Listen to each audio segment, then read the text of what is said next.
Hello everyone. आज हम chapter start करने वाले हैं आपका mineral resources, mineral and energy resources.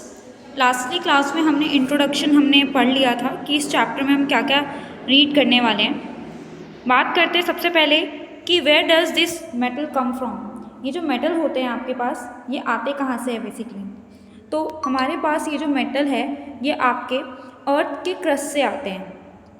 ठीक है, तो आपको पता हो कि 3 लेयर्स होते हैं हमारे अर्थ के, तो अर्थ के क्रस्ट से हमें ये मिलता है, राइट। तो जैसे क्रस्ट हो गया, कोर हो गया, मेंटल हो गया। अगर हम अर्थ का एक स्लाइस अगर बाहर निकालते हैं तो हमें ये सारे एरिया हमें मिलते हैं, राइट। तो हमें मिनरल्स भी यहीं से एक्सट्रैक्ट होते हैं। ना आपको ये सारे मिनरल्स आपको दिखने मिलते ही हैं। जैसे we use different things in our daily life made from metals. आपको घर में भी बहुत सारी चीज़ें मिल जाएंगी, चाकू मिल जाएंगे, नाइफ मिल जाएगा, इवन आपके पास की मिल जाएगा, टैब आपको मिल जाएगा, पैन आपने देखा होगा किचन में। तो ये सारी चीज़ें आपको किचन में अवेलेबल है। किचन में आपके आसपास की लाइफ में हर जगह हम मिनरल्स ही देखते हैं ना। बात करते हैं मिनरल्स जो है आपका डिस्पेंसेबल है, dispensable part of A life. ये डिस्पेंसेबल क्या होता है बच्चे? तो डिस्पेंसेबल का मतलब होता है ऐसी चीज़ें जिसका हम बिना इस्तेमाल किए उसको हम सर्वाइव ही नहीं रह सकते हैं। मतलब उसका इम्पोर्टेंस बहुत ज़्यादा है, इतने डिपेंडेंट हैं हम मिनरल पे कि हमें हर रोज़ मिनरल चाहिए। अब जैसे एग्जांपल देती हूँ आपको टूथपेस्ट का, तो टूथपेस्ट जो है उसमें भी मिनरल होता है। आपके आसपास आप देखो, आप टाइनी पिन भी आपने देखा होगा घर में, वो पिन भी जो है मिनरल का बना होता है। इवन बिल्डिंग्स वगैरह, बिग शिप्स वगैरह होते हैं, ये भी इवन जो रेलवे लाइंस होती हैं, ये सब रोड्स हो गया, ये सब मिनरल्स के बने होते हैं। कार, बस, ट्रेन्स, एरोप्लेन्स, ये सब मैन्युफैक्चर होते हैं कोई ना कोई मिनरल लेकर। और जो फूड हम खाते हैं वो भी कहीं ना कहीं आपका मिनरल से बना होता है। मिनरल्स होते हैं उसमें, फूड्स में भी। तो जैसे फूड इवन वी ईट, उसमें भी मिनरल होता है। ह्यूमन डेवलपमेंट के लिए मिनरल का होना बहुत ज़रूरी है। अब मिनरल में क्या चीज़, जैसे आयरन आपने सुना होगा, it is also form of a mineral, right. तो मिनरल हमारे फूड में भी होना होता है, तो इसीलिए ये डिस्पेंसेबल है हमारे लिए।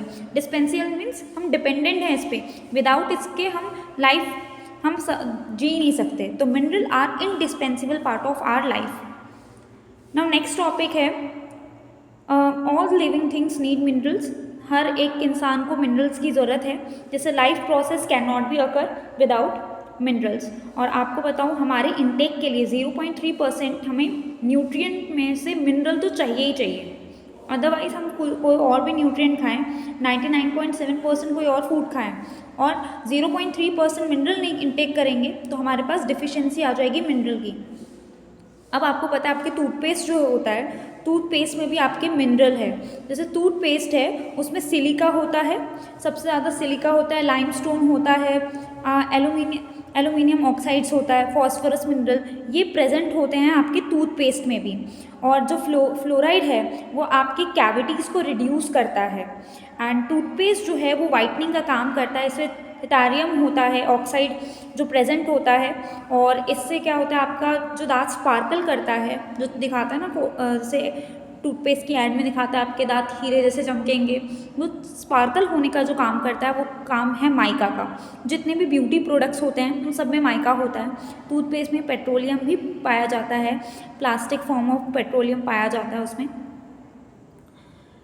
सो आपने देखा कि मिनरल जो है हमारे लाइफ में बहुत ज़्यादा यूजेस है। अब यहाँ पर 2 टॉपिक आ रहे हैं। एक है जियोलॉजिस्ट, किसको बोलते हैं बच्चे? तो जियोलॉजिस्ट मतलब एक होमोजोनस नेचुरल अकरिंग सब्सटेंट है which is definable internal structure, definable. तो जियोलॉजिस्ट क्या होता है? जियो मीन्स अर्थ, लॉजिस्ट मतलब साइंटिस्ट। तो जियोलॉजिस्ट मतलब mixtures of many element, mixtures of, homogeneous मतलब मिक्सचर्स ऑफ मेनी एलिमेंट्स जो नेचुरली हमें मिलते हैं। अब ये मिनरल हमें कैसे मिलते हैं? नेचुरली अक्रेन है, ह्यूमन बींग्स नहीं बनाते, और इनका एक डिफाइंड स्ट्रक्चर है, इंटरनल स्ट्रक्चर है। ओके, इसका एक डिफाइंड स्ट्रक्चर है। नाउ मिनरल जो है हमें हर जगह नेचुरली मिलता है। इवन डायमंड इतना हार्ड है और उसकी वजह हमें, अगर डायमंड्स हो गया, फिर सोडियम हो गया, एकदम सॉफ्ट एलिमेंट है, सॉफ्ट तरह के हमें मिनरल्स हमें मिलते हैं।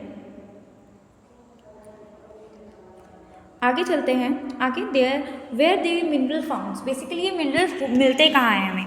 तो देखो mineral are usually found in oats. देखो ओट्स क्या होते हैं बच्चे, पहले आपको एक चीज़ बताती हूँ। एक होता है हमारे पास रॉक यानी कोई भी पत्थर, राइट। हमारे पास बहुत सारे पत्थर है, वो सब रॉक्स है, राइट। अब रॉक्स में भी ना ऐसे कुछ रॉक होंगे उसमें बहुत ज़्यादा यूजफुल एलिमेंट होंगे, यूजफुल मिनरल्स होंगे। ऐसे पत्थर होंगे जिसमें काफ़ी यूजफुल मिनरल्स होंगे, उसको हम कहते हैं आपका ओट्स। ओके, उसको हम कहते हैं ओट्स, उसको हम ओट्स कहेंगे। And in the terms are use describe on accumulate any minerals mix other elements.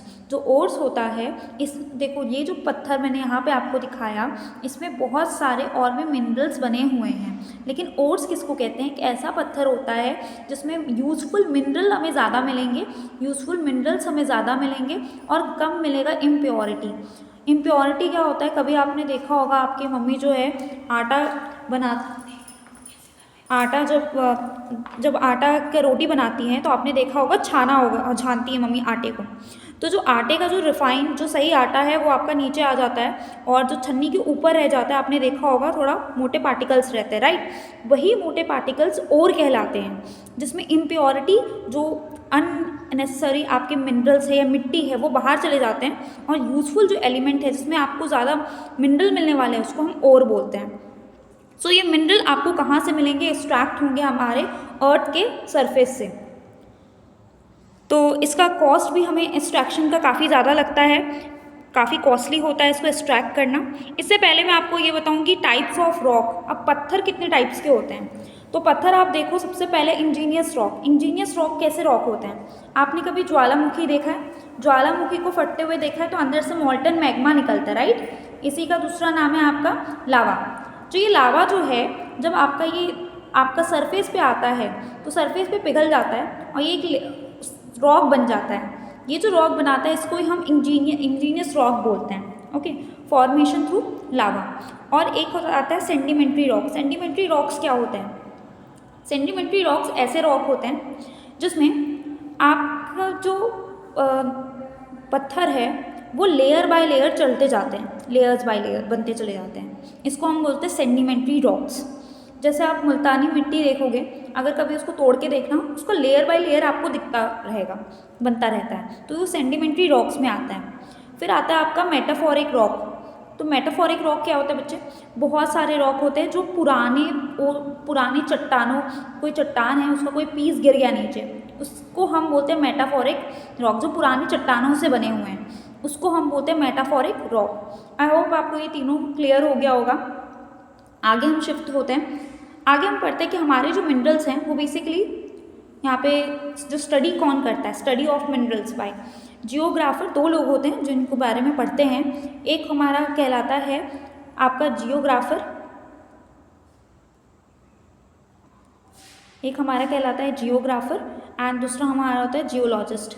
Now who is geographer. तो जियोग्राफर एक ऐसा इंसान होता है जो स्टडी करता है मिनरल के पार्ट्स का जो अर्थ के क्रस्ट में प्रेजेंट होता है।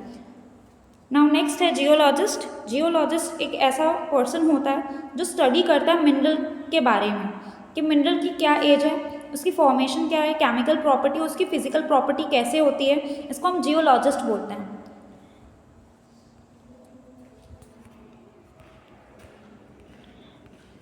अब नेक्स्ट टॉपिक है हमारा classification of mineral. Classification of mineral में हमारे पास 3 तरह के मेजर ग्रुप्स आते हैं। एक है आपका metallic, non metallic and energy resources. Metallic resources, metallic minerals ऐसे मिनरल होते हैं जिसमें आपके आयरन, बेसिकली दो टाइप के होते हैं, एक होता है फीरियस एंड नॉन फीरियस एंड प्रीशियस भी एक थर्ड क्वालिटी का दे दिया। तो इसमें क्या होता है फीरियस में, जिसमें आयरन हो आपका, ठीक है। जैसे आयरन किस में है, जैसे मैग्नीशियम है, निकल है, कोबाल्ट है, इसमें आपके आयरन होते हैं। नॉन फीरियस किसमें होते हैं, कॉपर हो गया, लीड हो गया, टिन हो गया, बक्साइड हो गया, इसमें आपके आयरन नहीं होता है। नाउ प्रीशियस मेटल में कौन से आते हैं, जैसे गोल्ड हो गया, प्लैटिनम हो गया, सिल्वर हो गया, ये प्रीशियस मेटल में आते हैं। बेसिकली ये इसी का पार्ट है नॉन फेरियस का, बट ये प्रीशियस मेटल में आते हैं। देन नॉन मेटेलिक, जिसमें आयरन नहीं हो। नॉन मेटेलिक में बेसिकली क्या होता है, माइका होता है, सॉल्ट होता है, पोटाश होता है, sulphur, granite, limestone, marble, sandstone, ये सब आपके नॉन मेटालिक में आते हैं। Examples are important for exam purpose, तो आप लर्न करके जाइए।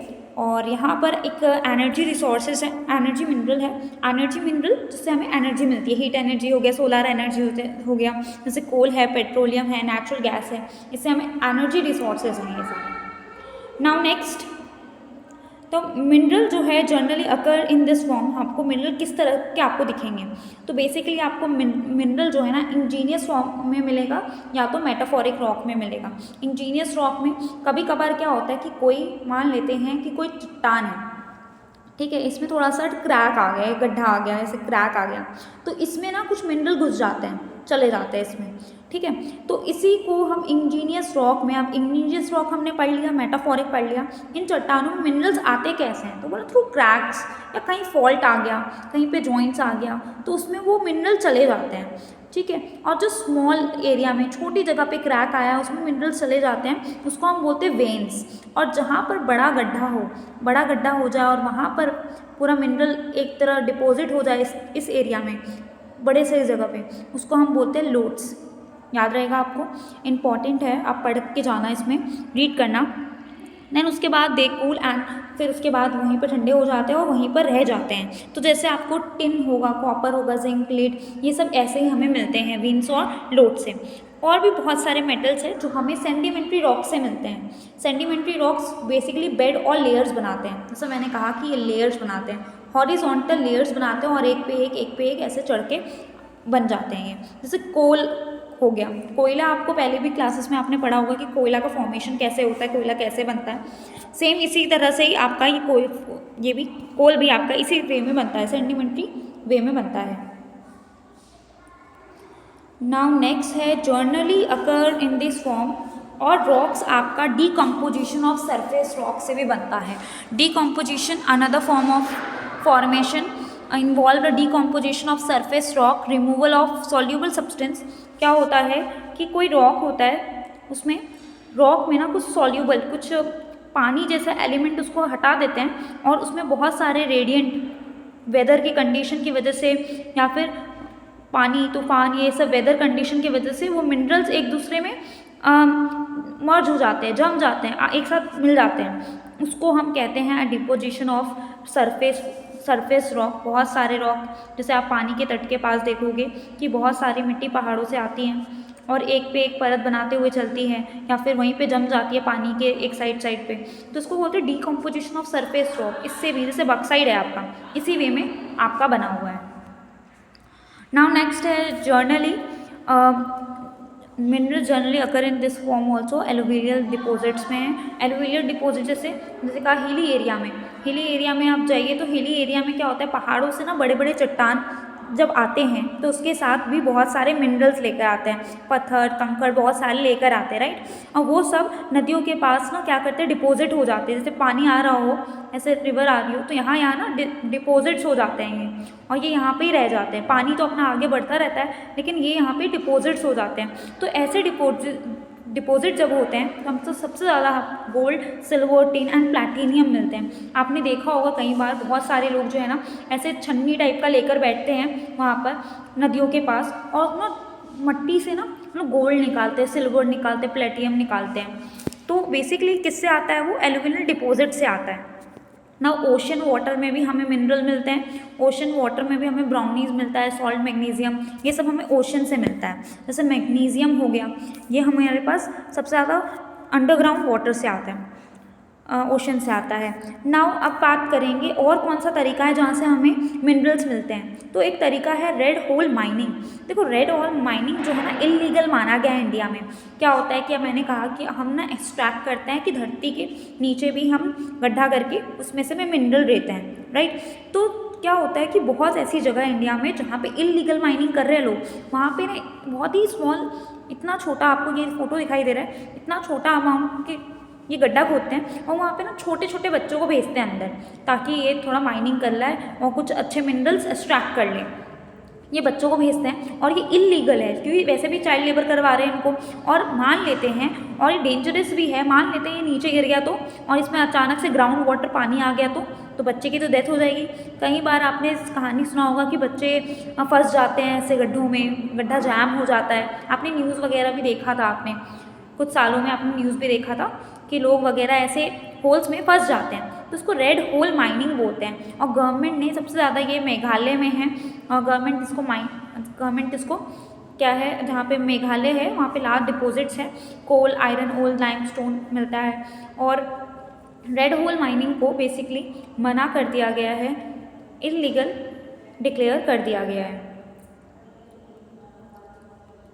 Now India is a Fortune of, हम बहुत ही फॉर्चून हैं कि हमारे पास जो है बहुत ही अच्छे टाइप के रिच मिनरल्स रिसोर्सेज हमारे पास हैं, लेकिन ये सब ना अनइवनली डिस्ट्रीब्यूट है, मतलब इधर उधर, कहीं ज़्यादा तो कहीं कम, कहीं पे आपको ज़्यादा मिनरल्स दिखेंगे, कहीं पे कुछ भी मिनरल्स नहीं है। तो ऐसे आपको मिनरल्स देखेंगे, जैसे आप पेनिनसुलर रॉक की बात करें तो यहाँ पे आपको बहुत सारे metallics, coals, mica and non metals आपको मिल जाएंगे, जो आपके पेनिनसुलर नीचे के एरिया, सदर्न एरिया है भारत के, वहाँ पे आपको मिल जाएगा। सेम अगर वेस्टर्न पार्ट की बात करूँ, वेस्टर्न एंड ईस्टर्न पार्ट की बात करूँ, गुजरात, आसाम, यहाँ पे आपको पेट्रोलियम के डिपॉजिट्स आपको ज़्यादा दिखने में मिल जाएंगे। राजस्थान का सबसे आपको मार्बल्स आपको दिख जाएगा वहाँ का। देन उसके बाद most alluvial plains of the north India are more devoid by economic minerals because the difference in geological structure and process. आपको सबसे जो नॉर्थ इंडिया है वहाँ पे आपको ज़्यादा मिनरल्स आपको नहीं दिखेंगे। Now the factor affecting the economy viability of reserves, क्या फ़ायदा है हमारे पास रिजर्व होने का, और कैसे हम रिजर्व्स जैसे हम एक्सट्रैक्ट करते हैं ये मिनरल्स, तो क्या प्रोसेस है उसका, क्या फैक्टर है। तो पहले तो आपको ध्यान रखना चाहिए सिर्फ ओट्स पे। ओट्स मैंने अभी बताया था, ओट्स ऐसे होते हैं जिसमें सबसे ज़्यादा हाईली मिनरल्स मिले।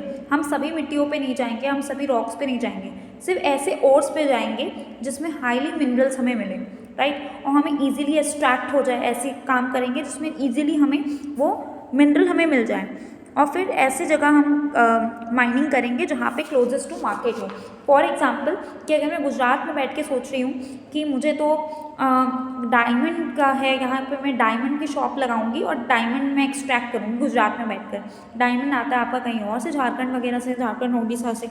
अब मैं अपने बंदे को पहले यहाँ भेजूँगी डायमंड की पहले माइनिंग करे, उसके बाद जाकर वो डायमंड इधर ले आए, बहुत ज़्यादा ही कॉस्टली हो जाएगा। तो हम क्या करते हैं कि ऐसी जगह पे हम अपने फैक्ट्रीज या मार्केट लगाते हैं जो क्लोज टू मार्केट हो, एक्सट्रैक्ट हम वहीं बेसिकली करते हैं। Now next, to meet the demand a choice have to be made between the number of possible options. वहाँ पे बहुत सारे पॉसिबल ऑप्शंस हैं। So there is a quiz, और ये आपको क्विज आपको सॉल्व करना है। तो large occurrence of minerals of igneous and metamorphic rock are called, क्या बोलते हैं इसको। Now question number 2, which one of the following is largely deserve in ocean water में आपको कौन कौन सा मिनरल मिलता है सबसे ज़्यादा। अगर आपने अभी ध्यान से सुना होगा then you can answer this question. So आज की क्लास में हम इतना ही रखते हैं।